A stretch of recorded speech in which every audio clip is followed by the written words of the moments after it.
Thank you, John. Good morning, everyone, and thank you for inviting me to present my talk. And today I will talk about the changing role of medical science liaisons.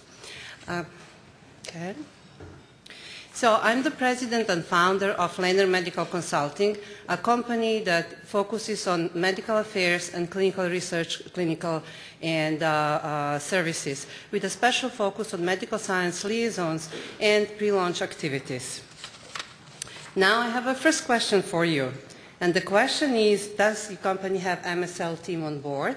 If you can pick one of the following, A, yes, B, no, and the last one is in the planning stage. Okay, so we have a lot to learn today then. Thank you.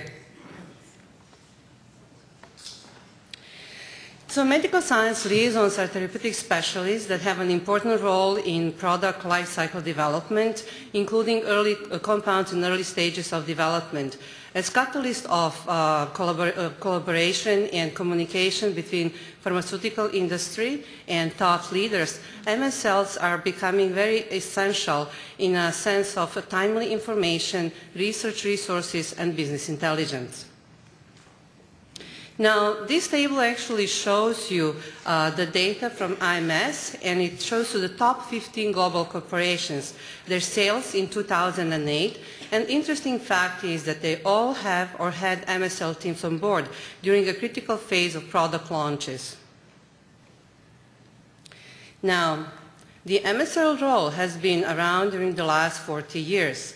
And the function has taken on different responsibilities, many times depending on a company's needs, objectives, and even understanding of the MSL role. MSL role originally was established as a scientific support to sales representatives and to work with academia-based physicians. But very quickly the role evolved into a more scientific role that was focusing on medical education. Companies that are focusing on therapeutic areas with special needs, they do rely heavily on MSLs and their expertise in the areas of education, training, clinical development, and clinical initiatives. The role has been changing recently again due to all these different developments on the market. And then today, the role is becoming more independent and more strategic role.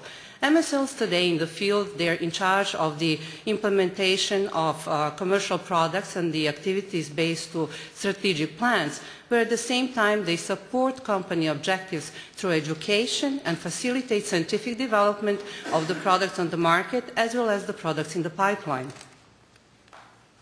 Now, I have a second question for you, and the question is, if you do have MSLs on board, do you find it challenging to measure return on investment? If you can pick one of the three, yes, no, and to some extent. Thank you. Yes, okay, thank you very much. Of course, we all have these questions because MSLs are very complex as a function and it's not easy to manage them, and we're still learning a lot. So we all deal and we all share these questions. So one of the maybe the most commonly asked question is, which metric shall I use to evaluate my MSL's effectiveness? Or how much time should my MSLs spend in the field? Or what would be the activities that they should be involved in? And when and how shall I basically monitor and manage my MSL team? So all these questions and concerns that we have today lead us towards a conclusion that we do not have a standardized MSL plan in place yet, nor we have a set of metrics that we can apply and utilize at this point. In order to address the industry averages for MSL programs, cutting-edge information came up with the data as a result of the study that they did. According to that study, MSLs spend 70% of their time in the field, and 30% of their time is spent in non-field activities. They do focus on medical education, and in 43% of their time they would spend in medical education, 20% in clinical research, and the rest goes on the speakers' development and speakers' activities and reimbursement support and so on and on. We always think what would be the amount of time that they spend per key opinion leaders? How many visits? How many calls? Or shall we call them calls? Or how shall we call them? Well, the study data show that one MSL would call 8 or make 8 visits, to each key opinion leader.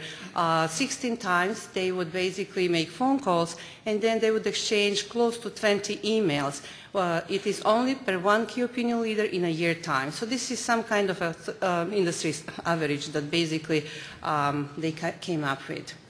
Now, what can I say? The industry today is dealing with lots of challenges, and companies are experiencing shrinking sales forces. At the same time, there is issue with pipelines, there is issue with patents, and the role of MSLs is becoming increasingly important. So for the same reason, the importance of MSL programs and plans is becoming more important than ever. To address this deficit, Leonard Medical Consulting, in collaboration with Sincero Consulting, has developed an MSL program that consists of 7 steps from awareness to to return on investment. And basically, this program is addressing the need for MSL plan and giving and assisting companies in developing, implementing, and managing MSL teams today. So these are actually 7 key points or components of the program. The program focuses on MSL's role and activities in the field. At the same time, it does focus on communication of MSLs with internal and external clients. When talking about internal clients, we're talking about the sales force, and we're talking about marketing teams. Given the fact that ethics and compliance guidelines came out at some point, and they did change the compliance environment, we have made some recommendations for the integrated communication between MSLs and sales field. At the same time, we know how much it is important for MSLs to communicate with marketing teams, and it's so crucial for a successful product launch. At the same time, the program is flexible and can meet clients' needs, where we really do real-time assessment and come up with different tools and strategies that are needed in a certain time for a certain client. Oops. Okay, in conclusion, I would like to highlight 3 objectives of the program. After finishing this program, one will be able to maximize identification and utilization of opinion leaders, and will be able to have more structured discussions in order to identify their interests, needs, concerns in a given therapeutic area.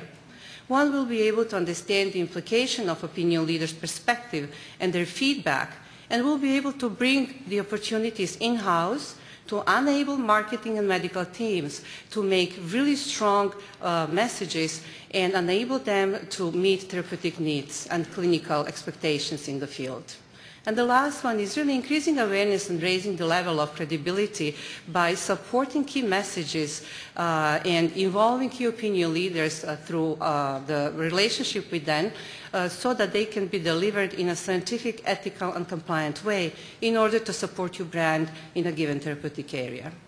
Well, that was everything from my side. Thank you very much, and I would like to take Ed to take it over.